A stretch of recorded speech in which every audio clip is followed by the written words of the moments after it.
সড়ক সড়ক সড়ক চাই, নিরাপদ সড়ক চাই, নিরাপদ সড়ক চাই। সড়ক সড়ক সড়ক চাই। 18 হাতিয়ার গর্জে ওঠো আরেকবার, গর্জে উঠুক আরেকবার। 18 হাতিয়ার। যেটাকে আমরা দুর্ঘটনা বলি সেটাকে বলা হবে রোড ক্র্যাশ। এটা আমাদের নিরাপদ সড়ক আন্দোলনের প্রধান একটি দাবি।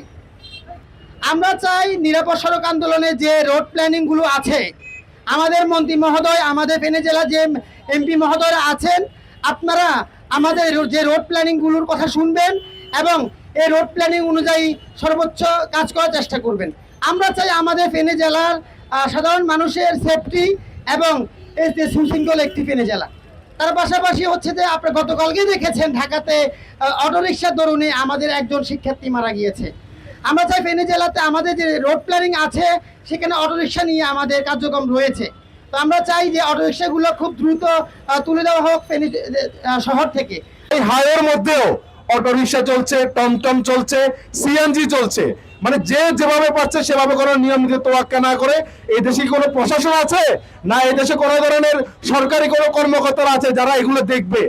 আসলে গতকালকের যেই দুর্ঘটনাটি ঘটেছে আসলে এটি কোনো বিচ্ছিন্ন কোনো দুর্ঘটনা নয়। আমরা যদি দেখি আমাদের নোয়াখালী এবং ফেনী যেই রোডটি আছে, এই রোডে গত 1 বছরে প্রায় 8 জন এখানে নিহত হয়েছে, অর্থাৎ অ্যাক্সিডেন্টের মাধ্যমে প্রায় 8 জন এখানে মৃত্যুবরণ করেছে।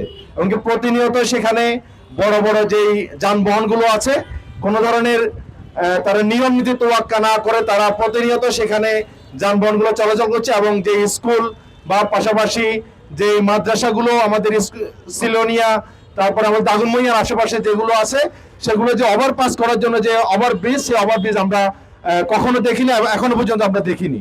তো এটি আমাদের জন্য বলতে গেলে আমাদের জন্য লজ্জার যে বড় দুটি হাইওয়ের পাশে এ ধরনের স্কুল থাকা সত্ত্বেও প্রশাসন কোনোভাবেই স্কুলের শিক্ষার্থীরা কিভাবে রাস্তাগুলো পারাপার হবে, 4 লেন রাস্তা কিভাবে তারা পারাপার হবে সেই পারাপারের কোনো সুযোগ সুবিধা তারা সেখানে করতে পারেনি।